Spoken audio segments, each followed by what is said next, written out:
Happy Sabbath, West Wilmington. It is my pleasure in this month of October, which happens to be Breast Cancer Awareness Month, to have our health-focused spotlight with our special guest. Joining us today, we have Dr. Ellen Sawyeri, who is a family nurse practitioner who works in primary care, and we're going to spend some time today talking about breast cancer and breast cancer awareness. So welcome, Ellen. Thank you for having me, Roger. My pleasure to be here. It's a pleasure to have you. And so before we jump into talking about breast cancer, will you please just tell us a little bit about what you do as a family nurse practitioner in primary care? What does that mean? So in primary care, we do what we like to call the lifespan care. We see patients from ages 0 to 100 plus. We are in the business of trying to prevent disease, treat and manage chronic disease, and help people to stay as healthy as they are, wherever stage of life they are. Oh, wow. So you are the perfect person to ask the questions that I have to ask you. So thank you again for joining us. And again, like I mentioned, October is Breast Cancer Awareness Month. And so I just want to jump in and ask you, why does this matter? Why is there a need for breast cancer awareness or Breast Cancer Awareness Month? I think the main reason why we have this month is we want to spotlight the fact that breast cancer is one of the major types of cancers that are causing disease, death, and illness in our community. So it's important that we talk about this very common illness. It is mostly women who are affected, although men can also suffer from breast cancer. It's also a disease that affects everyone because each of us either knows a woman, could be a mother, could be a sister, could be an aunt, or somebody close to them who may have breast cancer or may be at risk for breast cancer. So this is important for everybody. Great. And so let me ask you, as someone who is really just not that familiar, is breast cancer? And so what I'm asking is it breast cancer just like one thing, or are there types or different kinds of breast cancer? That's a big question because there are many types of breast cancer. So there are those, what we call breast cancer that goes into the breast tissue and it starts to cause inflammation in the breast. There is a type of breast cancer that just sits in the ducts or the vessels in the breast. And then there's the breast cancer where the tumor is sitting in the tissue that is not necessarily in the blood vessel, but in the tissue, the breast tissue itself. So there's different types of breast cancer. That's what I'm trying to say. And each type of breast cancer is treated differently with different medications. Nevertheless, the screening process has always come back to what can we do to prevent all types of breast cancer, regardless of which kind it ends up being. Sure, great. So you mentioned the screening process. I'm assuming that there are probably some recommendations around screening. So, what if I don't think, I am at risk for breast cancer, for example, and I live a fairly healthy life? Who should be screened for breast cancer? Everyone should be screened for breast cancer. Everyone. So each of us has a certain potential or certain risk for developing breast cancer. It is important to see your primary care provider every year for your annual screening. During your annual visit, one of the things your provider should talk to you about is what is your family history and what is your likelihood of developing breast cancer.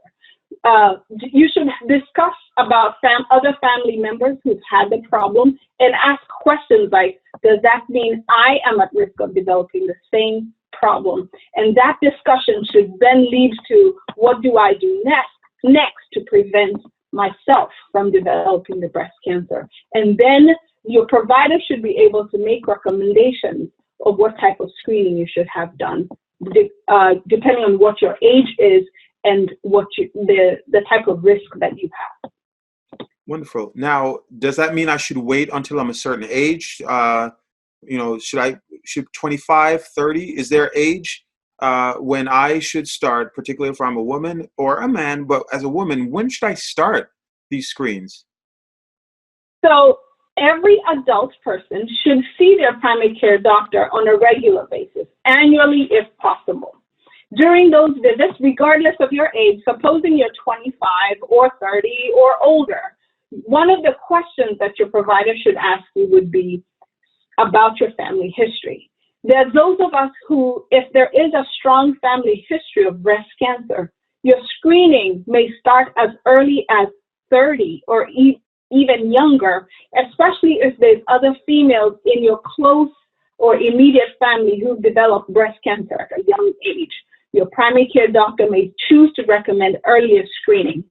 The majority of us who are considered low risk, breast cancer screening generally begins at about age 40. I said about because there's been a few guidelines put out, and some of them say 45, some of them 40, some say earlier 35. The general recommendation is to begin at 40, and it has room to start earlier for those who are at higher risk. Great, thank you for sharing that. Now, let me just put it out there. Can we stop this? Can I lower the risk? Are there things that I can do to prevent myself or at least reduce the risk of developing breast cancer? To reduce breast cancer, just like any other cancer, one of the big things that can help us fight any type of cancer is our lifestyle. So you want to take time to make sure you're getting regular exercise. You want to make sure you're adopting a lifestyle that is healthy. You get plenty of sunshine, plenty of exercise. Avoid things that are harmful to you or things that you know may be cancer causing. For example, avoid things like alcohol, avoid things like smoking. Eat plenty of fruits and vegetables that are good for you and that help you fight off infections. And there are those of us who've been mothers and who have been able to have children. Breastfeeding is considered to be a good thing and is actually preventative and lowers your risk for developing breast cancers.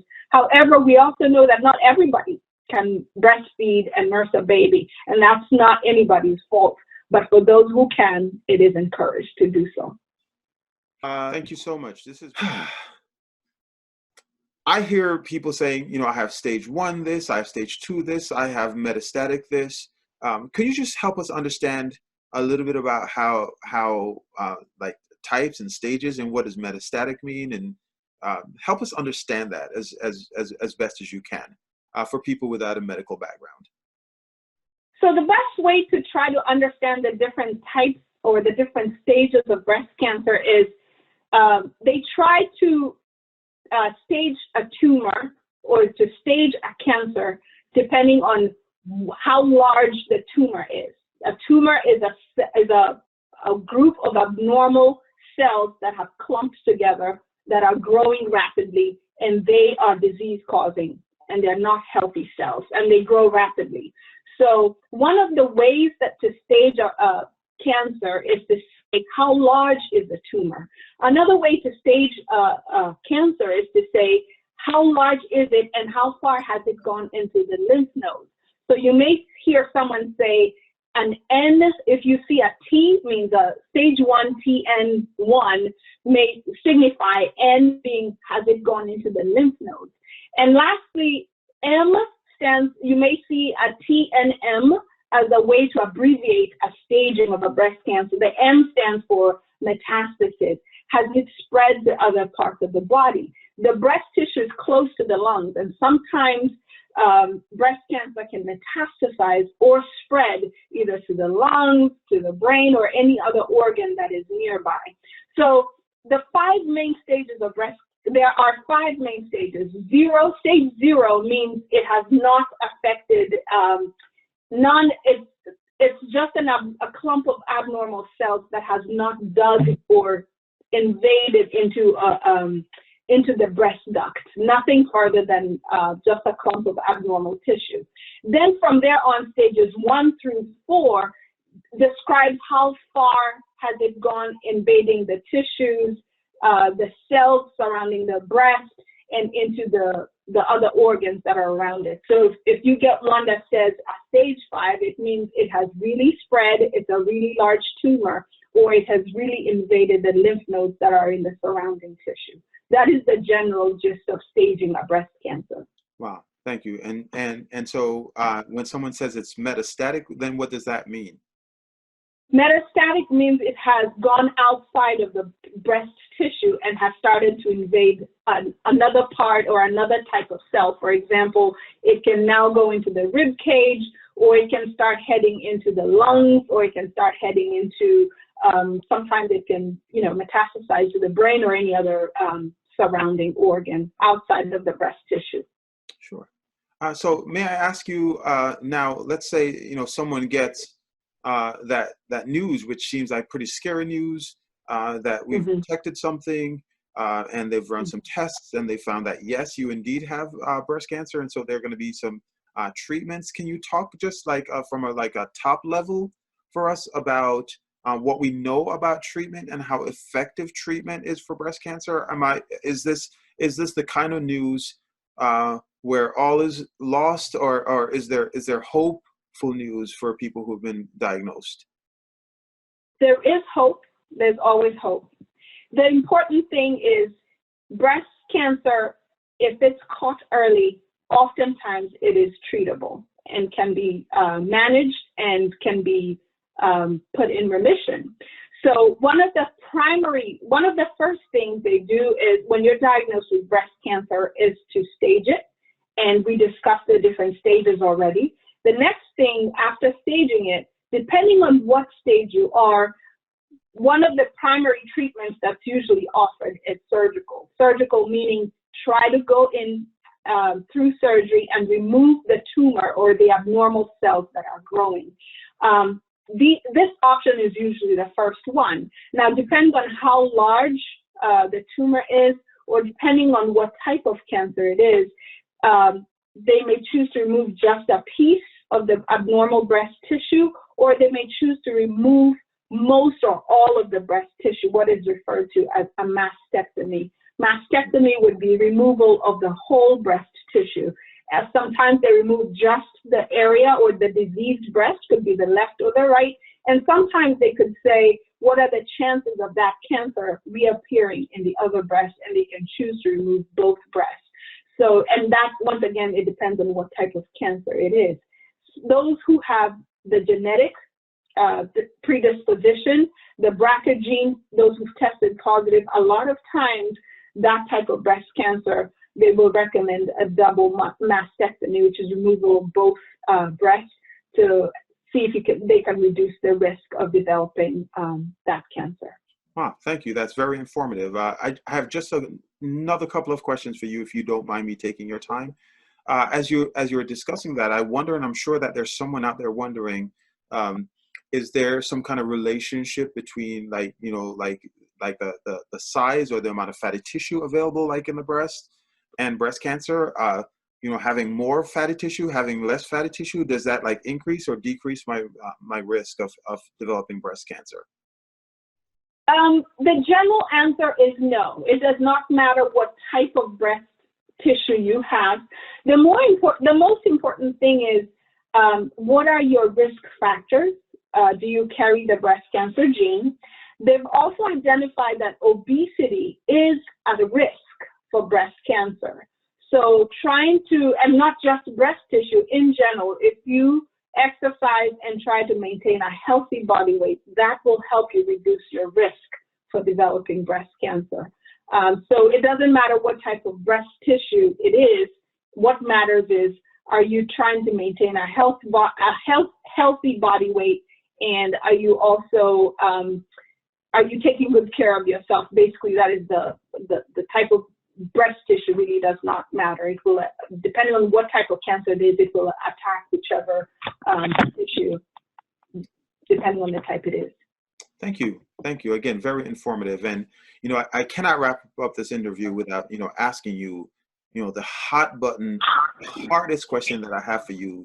There might be some within our fellowship or some within a hearing of this interview who really believe in a some kind of like natural or holistic or nature or plant-based uh, remedy to everything. Do you have thoughts or advice that you would have someone who's learned, wow, yes, so I know that I have breast cancer, and I would like to go with an exclusive holistic or natural approach to the treatment of this cancer? I cannot leave without asking you the tough questions. I knew you would have a tough one for me, Roger. There's a lot of what they call complementary healthcare out there. And one of the things that I've seen some people try to do is acupuncture. I've heard a lot about acupuncture as a way of trying to drain or improve circulation in the lymph nodes. As you know, the breast tissue is rich. The lymphatic system flows very richly through the breast tissue. So one of the, I would call, natural treatments that I've seen people try to do when they've been diagnosed with breast cancer is try to tap into acupuncture and those kind of things. What I've also seen is a lot of diet modification. Anything that is low fat, vegetarian, things that are thought to be inflammation reducing types of foods. Your vegetables, your fruit, your wholesome whole grain foods that are thought to have plenty of fiber and minerals to help your body fight infection and also fight against abnormal cell growth. So some things to avoid will be things like high fat foods, salty foods, smoked or charred foods that are thought to be carcinogenic or cancer causing types of foods. So it's not so much of what to eat to cure, but what can you do to help your body fight off or put up a fight against the cancer that is trying to invade the healthy cells in your body. So plenty of sleep is good for you. It helps your body regenerate and fight off, build that strong immune system. Things like garlic and turmeric that are thought to be natural anti-inflammatory, I'm going to use the word herbal supplements that are thought to be helpful. All these are things that you can do whether you have breast cancer or not, or just trying to prevent. These are thought to be healthy for you and would assist your body to fight off such an attack. Wow, lots of really helpful information. Thank you so much for taking the time to share your knowledge and share your expertise with our church body, with our congregation today. But I will give you the last word. So if you want to leave someone who wants the, all right, doc, and give me the short nutshell version of what you just talked about, what word would you like to leave people as it pertains to breast cancer? The most important thing I would like to say is all of us are affected one way or the other by the breast cancer disease. I would like everyone, if you have not done so, to discuss with your primary care provider about your risk for developing breast cancer and have a screening plan in place. For others, that might mean getting your breast cancer screening started earlier than 40. If you are already 40, you should have your first mammogram. Mammogram so far is the one recommended type of breast cancer screening that is out there. Most insurances will pay for it. It should be available to you for free. Every woman over the age of 40 should have their first breast cancer screening by the age of 40. Thereafter, there are some who have to go back annually. By the age of 45, usually you have had enough risk assessment has been done, and there are some who can push it to every 2 years. The recommendation stands 1 to 2 years, a mammogram for every female. For men, during your annual physical exam, your physician will assess your risk. There are some who will need genetic counseling, genetic testing, especially if there's a rich family history for the BRCA gene. It affects both male and female. So if I had anything to leave you with, it would be get your screening done. Do not negate to get to your primary care doctor at least once a year. And also, there's been the question of, so I'm over the age of 65 now, do I still need to keep going for breast cancer screening or for mammogram? What I can say for that is anybody who is over the age of 75 and wants to continue breast cancer screening should be allowed to do so. And they can still get their annual mammograms as long as their life expectancy is still considered to be more than 10 to 15 years. So somebody who's ill in the nursing home and in not good health, the mammogram screening falls further down in the list of important health needs for them at that point. But a healthy 75-year-old who's still out there busy doing things, running around, they've got a lot of life to live, should continue getting their annual breast mammograms done. So screen, work with your care provider. Thank you so much. That is the most important thing.